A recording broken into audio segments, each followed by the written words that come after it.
ದೊಡ್ಡಬಳ್ಳಾಪುರ ತಾಲೂಕಿನ ಬಹುತೇಕ ಕೆರೆಗಳು ಅಕ್ರಮ ಮಣ್ಣು ದಂಧೆಯಿಂದ ಖಾಲಿಯಾಗುತ್ತಿವೆ ಎಂಬ ಆರೋಪಗಳು ಕೇಳಿಬರುತ್ತಿವೆ.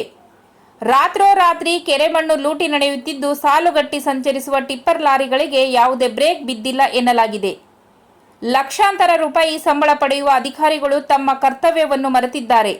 ಸಣ್ಣ ನೀರಾವರಿ ಇಲಾಖೆ, ಕಂದಾಯ ಇಲಾಖೆ, ಗಣಿ ಮತ್ತು ಭೂ ವಿಜ್ಞಾನ ಇಲಾಖೆ ಹಾಗೂ ಪೊಲೀಸ್ ಅಧಿಕಾರಿಗಳು ತಮ್ಮ ಜವಾಬ್ದಾರಿಯಿಂದ ದೂರ ಉಳಿದಂತಾಗಿದೆ ಎಂಬ ಟೀಕೆಗಳು ಸಾರ್ವಜನಿಕ ವಲಯದಲ್ಲಿ ವ್ಯಕ್ತವಾಗುತ್ತಿವೆ.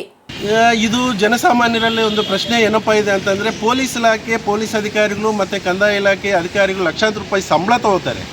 ಅವರೇ ಸರಿಯಾಗಿ ಕಾರ್ಯ ಮಾಡದೇ ಇದ್ದಾಗ ಜನಸಾಮಾನ್ಯ ನಮಗೆ ಯಾಕೆ ಅಂತ ಹೇಳ್ಬಿಟ್ಟು ಏನೋ ಒಂದು ಭಯಭೀತರು. ಪಾಪ ಅವರು ಪ್ರಾಣ ಭಯ ಇದ್ದೇ ಇರುತ್ತೆ, ಪ್ರೊಟೆಕ್ಷನ್ ಇರಲ್ಲ. ಅವ್ರು ಬಂದು ಇಲ್ಲಿ ಕಂಪ್ಲೇಂಟ್ ಕೊಟ್ಟರು, ಇನ್ನು ಆ ಗಾಡಿಗಳನ್ನ ಹಿಡ್ಕೊಂಡ್ಬಂದು ಏನೋ ಪಿಟಿ ಕೇಸ್ ಹಾಕ್ತಾರೆ, ಕಳಿಸ್ತಾರೆ. ಇಲ್ಲ ಹೋಗ್ರಿ ಅದ್ರ ಇದು ಅಂತ ಹೇಳ್ಬಿಟ್ಟು ಕಣ್ಣೊರೆಸುವಂಥ ತಂತ್ರ ಮಾಡ್ತಾರೆ. ಅದಕ್ಕೋಸ್ಕರ ಈ ರೀತಿ ಸಂಘಟನೆಗಳು ಏನು ಪರಿಸರ ಪ್ರೇಮಿಗಳು ಏನಿದ್ದೀವಿ, ಸಾಮಾಜಿಕ ಕಾರ್ಯಕರ್ತರು ಏನಿದ್ದೀವಿ, ನಾವು ಸ್ವಲ್ಪ ಉತ್ಸುಕರಾಗಿ ಪರಿಸರ ಉಳಿಸ್ಲಿಕ್ಕೆ ಮುಂದಿನ ಪೀಳಿಗೆಗಳಿಗೆ ಕೆರೆಗಳಿಲ್ಲ, ಈಗ ಮಂಗಮಯ ಆಗ್ತಿದ್ದಾವೆ. ಒಂದು ಕಡೆ ರಿಯಲ್ ಎಸ್ಟೇಟು ಉದ್ಯಮಿಗಳ ಒತ್ತುವರಿ ಮಾಡ್ಕೊಳ್ಳೋದು, ಅಲ್ಲಿ ಏನೋ ಮಾಡಬಾರ್ದೆಲ್ಲ ಇದು ಅಕ್ರಮ ಚಟುವಟಿಕೆಗಳಿಗೆ ಅನುಕೂಲ ಮಾಡಿಕೊಡೋದು, ರೆಸಾರ್ಟ್ಗಳು ಮಾಡೋದು, ಬಫರ್ ಅನ್ನೋದು ನೋಡಲ್ಲ, ಕೆರೆ ಅನ್ನೋದು ನೋಡಲ್ಲ, ಗ್ರಾಮ ಠಾಣೆ ಅನ್ನೋದು ನೋಡಲ್ಲ. ಯಾವುದನ್ನು ಈ ಅಕ್ರಮ ದಾರಿಲಿ ಹೋಗ್ತಾ ಇರೋದಕ್ಕೆ ಕಡಿವಾಣ ಆಗಬೇಕಾಗಿರೋ ಅಂಥವ್ರು ಏನು ನಿರ್ಲಕ್ಷ್ಯ ವಹಿಸೋದ್ರಿಂದ ನಾವೇ ನೇರವಾಗಿ ಅವ್ರ ಗಮನಕ್ಕೆ ತರೋವಂಥ ಕೆಲಸ ಮಾಡಿ ಹಿಂದೆ ಬಿದ್ದು ಕನಿಷ್ಠ ಸುಮಾರು ಒಂದು ವಾರದಿಂದ ಅಧಿಕಾರಿಗಳು ಹಿಂದೆ ಬಿದ್ದಿದ್ದಕ್ಕೆ ಇವತ್ತು ಈ ಫಲಶ್ರುತಿ ಕಂಡಿದೆ. ಇನ್ನೊಂದೆಡೆ ಕೆಲ ಅಧಿಕಾರಿಗಳು ಹಾಗೂ ಸಿಬ್ಬಂದಿ ವರ್ಗದವರು ದಂಧೆಕೋರರೊಂದಿಗೆ ಶಾಮೀಲಾಗಿದ್ದಾರೆ ಎಂಬ ಗಂಭೀರ ಆರೋಪವು ಕೇಳಿಬಂದಿದೆ. ಸಾರ್ವಜನಿಕರಿಂದ ನಿರಂತರ ದೂರುಗಳು ಬಂದ ಹಿನ್ನೆಲೆಯಲ್ಲಿ ಪೊಲೀಸರು ಕೆಲ ಟಿಪ್ಪರ್ ಲಾರಿ ಮಾಲೀಕರನ್ನು ಹಾಗೂ ಚಾಲಕರನ್ನು ಠಾಣೆಗೆ ಕರೆಸಿ ಎಚ್ಚರಿಕೆ ನೀಡಿದರೂ ಅಕ್ರಮ ಸಾಗಾಟ ಮಾತ್ರ ನಿಲ್ಲದಿರುವುದು ಆತಂಕಕ್ಕೆ ಕಾರಣವಾಗಿದೆ.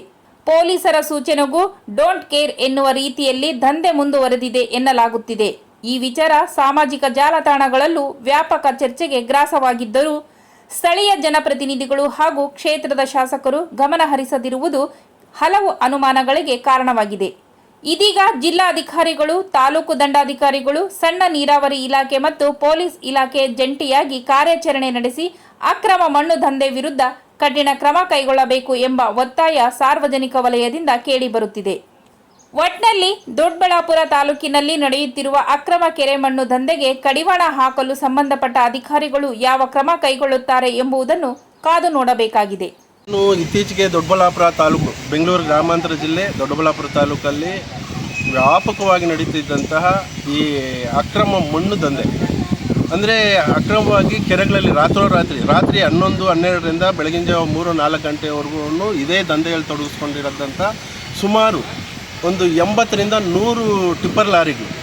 ಅದನ್ನು ಏನಾದರೂ ಪೊಲೀಸ್ನವರು ಪ್ರಶ್ನೆ ಮಾಡಿ ಅದನ್ನೇನಾದರೂ ಹತೋಟಿಗೆ ತೊಗೊಂಡಾಗ ಏನು ಅವರು ಇನ್ಫ್ಲೂಯೆನ್ಸ್ ಬಳಸ್ಕೊಳ್ಳೋದು, ಮತ್ತು ಅಲ್ಲಿಂದ ಪಾರಾಗೋದು, ಇಲ್ಲ ಸಲ್ಲದ ಆರೋಪಗಳು.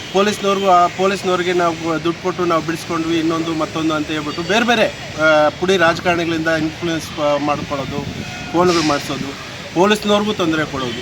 ಇಲ್ಲಿ ಏನಪ್ಪ ಅಂದರೆ ನಿರ್ಲಕ್ಷ್ಯ ಏನಪ್ಪ ಅಂದರೆ ಏನು ಸಣ್ಣ ನೀರಾವರಿ ಇಲಾಖೆ ಮತ್ತು ತಾಲೂಕು ಕಂದಾಯ ಅಧಿಕಾರಿಗಳು ಮತ್ತು ಮೈನ್ಸ್ ಆ್ಯಂಡ್ ಜಿಯಾಲಜಿ ಮತ್ತು ಪೊಲೀಸ್ ಇಲಾಖೆ ಇಷ್ಟು ಒಂದೇ ಕಡೆ ಸೇರಿ ಒಂದು ತಂಡ ರಚನೆ ಮಾಡಿ ಇದು ಕಾರ್ಯಾಚರಣೆ ಮಾಡಿದ್ರೆ ಅದು ಯಶಸ್ವಿ ಆಗುತ್ತೆ.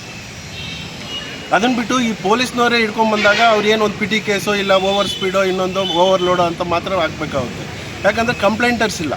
ಯಾಕಂದರೆ ಇವ್ರು ಮಾಡೋದು ರಾತ್ರಿ. ಅದು ಸಾರ್ವಜನಿಕರು, ನಾವು ಪತ್ರಕರ್ತರು, ಸಾಮಾಜಿಕ ಹೋರಾಟಗಾರರು ಹೋಗಿ ಪ್ರಶ್ನೆ ಮಾಡಿದಾಗ ಅವ್ರಿಗೆ ಧಮಕಿಗಳು ಹಾಕೋದು, ಜೀವ ಬೆದರಿಕೆ ಹಾಕೋದು. ನಿಮಗೂ ಇದಕ್ಕೂ ಸಂಬಂಧ ಏನು, ನಾವೇನೋ ಮಾಡ್ಕೋತೀವಿ, ನೀವು ಪದೇ ಬಂದು ನಮಗೇನಾದರೂ ಈ ರೀತಿ ಅಡಚಣೆ ಮಾಡಿದ್ರೆ ಟಿಪ್ಪರೇ ಹತ್ತಿಸ್ಬಿಡ್ತೀವಿ, ಗುಂಡಿ ತೆಗೆದು JCBಲಿ ಗುಂಡಿ ತೆಗೆದು ಮುಚ್ಚಾಕ್ಬಿಡ್ತೀವಿ ಅನ್ನೋ ಬೆದರಿಕೆಗಳು ಹಾಕಿರೋವಂಥ ಪ್ರಸಂಗಗಳು ಇದ್ದಾವೆ ಇತ್ತೀಚೆಗೆ. ಅದಕ್ಕೆ ನಾನೇನು ಮಾಡಿದೆ, ಇತ್ತೀಚೆಗೆ ನಾನು ಸಾಮಾಜಿಕ ಹೋರಾಟಗಾರನಾಗಿದ್ದು ರಾಜ್ಯ ಮಾಹಿತಿ ಹಕ್ಕು ಮತ್ತು ಸಾಮಾಜಿಕ ಕಾರ್ಯಕರ್ತರ ವೇದಿಕೆ ರಾಜ್ಯ ಕಾರ್ಯದರ್ಶಿ ಆಗಿದ್ದು ಸಾಕಷ್ಟು ಜನ ನನಗೆ ಫೋನ್ಗಳು ಹಾಯಿಸಿದ್ರು. ಯಾಕಂದರೆ ಪರಿಸರ ಪ್ರೇಮಿಗಳು, ಯಾಕಂದರೆ ಅವರು ಒಬ್ಬಂಟಿಗೆ ಹೋಗಿ ಪ್ರಶ್ನೆ ಮಾಡೋಕ್ಕೂ ಆಗಲ್ಲ, ಅವ್ರನ್ನ ಫೇಸ್ ಮಾಡೋಕ್ಕೂ ಆಗಲ್ಲ. ಹಂಗಾಗಿ ನಾನು ಸಂಬಂಧಪಟ್ಟ ಇಲಾಖೆಗಳಿಗೆಲ್ಲ ಗಮನಕ್ಕೂ ತಂದೆ, ಮೌಖಿಕ ದೂರನ್ನು ಕೊಟ್ಟೆ. ಆ ದೂರಿನ ಹಿನ್ನೆಲೆಯಲ್ಲಿ ಒಂದು ಸುಮಾರು ಇವತ್ತು ರಾತ್ರಿ ಒಂದು 8ರಿಂದ 10 ಟಿಪ್ಪರ್ ಗಾಡಿಗಳು ವಿತ್ತು ಮಣ್ಣಿಂದು ಕೆರೆ ಮಣ್ಣಿನ ಲೋಡ್ ಸಮೇತ ಹಿಡಿದಿದ್ದಾರೆ. ಇದು ಮುಂದೆ ಆ ಅಕ್ರಮ ದಂಧೆಕೋರರ ವಿರುದ್ಧ ಕಾನೂನು ರೀತಿ ಏನು ಕ್ರಮ ಜರುಗಿಸ್ತಾರೆ ಅಂತ ಹೇಳ್ಬಿಟ್ಟು ಕಾದು ನೋಡಬೇಕಾಗಿದೆ.